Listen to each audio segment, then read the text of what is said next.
তিন নাম্বার হলো যে সমস্ত বাবা মার ছোট ছোট নাবালক সন্তান মারা যায়, যে সমস্ত মা বাবার ছোট ছোট বাচ্চারা দুনিয়া থেকে বিদায় নিয়েছে, ভোগ খালি করে কবরবাসী হয়ে গেছে, ওই সমস্ত মা বাবা অতি সৌভাগ্যবান। আর মানুষের একটা স্বভাবজাত কর্ম হলো যে জিনিসটা তার বেশি উপকার আসবে সেটাকে সে আগে বলে যায়।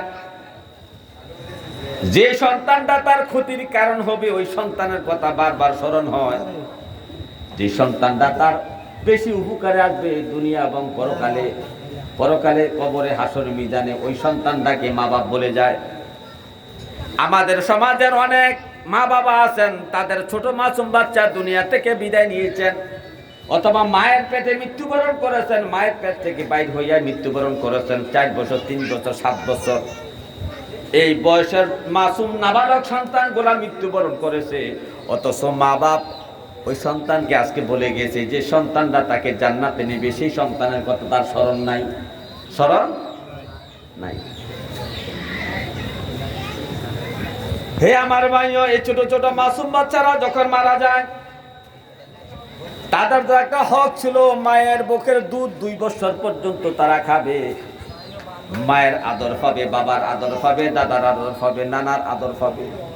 কিন্তু মায়ের কোলে থাকা অবস্থায় 3 বছর, 4 বছর অথবা 1 মাস 2 মাস থাকার পরও শিশু বাচ্চাটা মারা যায়, তো দুধ খাওয়া থেকে বঞ্চিত হইল, মায়ের আদর থেকে বঞ্চিত হইল, বাবার আদর থেকে বাচ্চাটা বঞ্চিত হইল। এই বাচ্চাটাকে আল্লাহ কবরে নিয়ে জান্নাতের মধ্যে তাকে জায়গা দেন।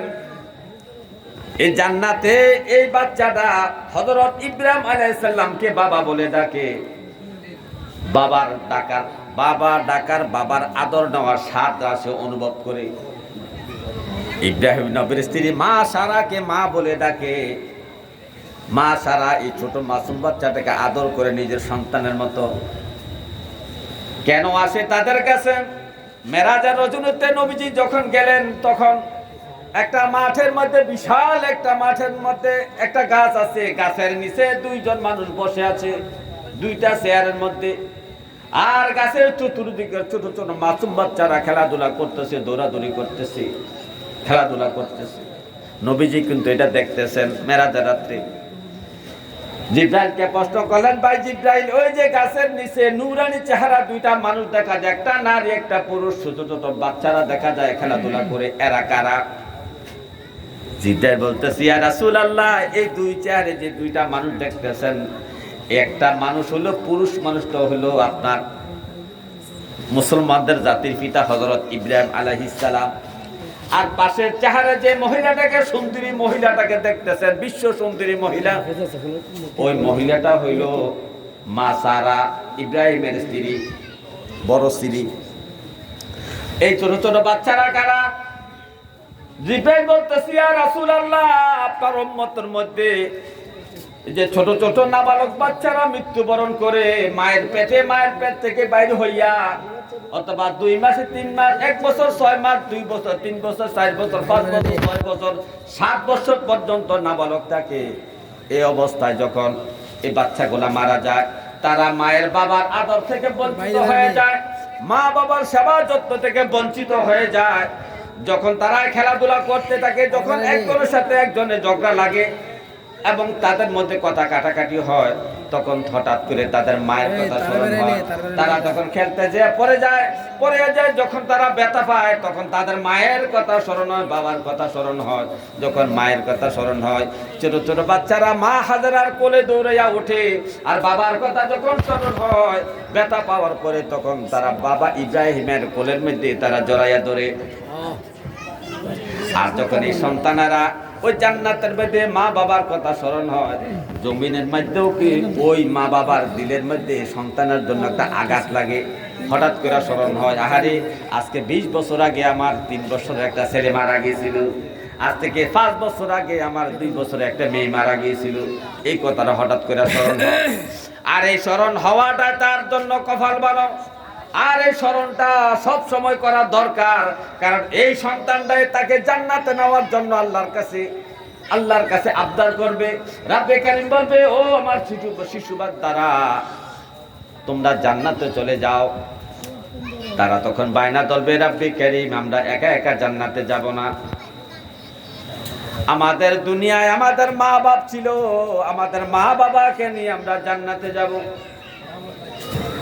তখন রাব্বে কারীম প্রশ্ন করবে, এত হাজার হাজার হাসরের মাঠে মানুষ, এর মধ্যে তোমার বাবাকে তুমি কিভাবে চিনবে? মাকে তুমি কিভাবে চিনবে? মাকে তুমি কিভাবে চিনবে? বাবাকে তুমি কিভাবে চিনবে? তখন মাসুম বাচ্চারা বলবে, রাব্বে কারীম, আমার মায়ের শরীরের মধ্যে একটা গন্ধ ছিল, ওই গন্ধটা শুনলেই আমি বুঝতে পারবো এটা আমার মা। আমার বাবার শরীরের মধ্যে একটা সুগন্ধ ছিল, সুতরাং ওই গন্ধটা আমার নাকের কাছে আসলে আমি বুঝতে পারবো এটা দুনিয়াতে আমার বাবা ছিল। এইভাবে পরিচয় দিয়ে দিয়ে মা বাপকে জান্নাতে নিয়ে যাবে। আবার অন্য এক বর্ণনা আছে, যারা ছোট ছোট বাচ্চা ইন্তেকাল করেছে, মা বাবার বুক খালি করে দুনিয়া থেকে বিদায় নিয়েছেন, এই ছোট ছোট বাচ্চাগুলার যে নাভি থাকে, লম্বা নাভি, হাসর মাঠে তাদের নাভিগুলো অনেক লম্বা হয়ে যাবে। এই নাভি দিয়া মা বাবাকে পেঁচাইয়া টানে টানে জান্নাতের দিকে নিয়ে যাবে। ফেরেশতারা বাধা দিবে, না না, তোমাকে একা জান্নাতে যাওয়ার জন্য বলা হয়েছে, তুমি কেন তোমার মা বাবাকে তুমি নিয়ে জান্নাতে যাচ্ছ? তখন এই শিশু বাচ্চারা বলবে, না না না, আমার মা বাবাকে ছাড়া আমি জান্নাতে যাব না। তখন এই শিশু বাচ্চারা আল্লাহ তাআলা এত শক্তি দান করবেন, নাভি দিয়া পেঁচাইয়া মা বাবাকে টাইনা টাইনা জান্নাতে নিয়ে যাবেন। আর ফেরেশতারা বাধা দিবেন, না, তোমার মা বাবাকে জান্নাতে নেওয়া যাবে না। এই এর মধ্যে দস্তাদস্তির মধ্যে এই শিশু বাচ্চারাই জয়ী হবে, তারা এই মা বাবাকে নিয়ে জান্নাতের মধ্যে চলে যাবে। জোরে জোরে বলেন সুবহানাল্লাহ। এই জন্য শিশু বাচ্চা মারা গেলে বিলাপ করতে নাই, দুঃখ তো হবেই, তবে দুঃখটা হবে আল্লাহর সন্তুষ্টির জন্য। মনে মনে ভাবনান্বিত হবে, রাব্বে কারীম, আজকে 9টা মাস আমার পেটের মধ্যে আমার সন্তানটা, আমার মেয়েটা, আমার ছেলেটা ছিল, আমি কত কষ্ট করেছি, কিন্তু আজকে জন্মগ্রহণ করলো, আজ 1 মাস হইলো, আমার সন্তানটা আমার বুক থেকে চলে গেল। রাব্বে কারীম, আপনি আমাকে আমানত হিসাবে একটা সন্তান দিয়েছিলেন, আবার আপনার আমানতটা আপনি ফেরত নিয়ে গেছেন, তাতে আমি খুশি আছি, আলহামদুলিল্লাহ। রাব্বে কারীম, হাসরের মাঠে আমার এই সন্তানের সাথে আমার পরিচয় করাইয়া দিও, আমার সন্তানের সাফায়াত আমাকে নসিব করে দিও। আল্লাহ, আপনি যা সিদ্ধান্ত নিয়েছেন আমি আপনার সিদ্ধান্ত রাজি আছি, খুশি আছি মাওলা, আপনার প্রতি আমি কোনো বেজার না।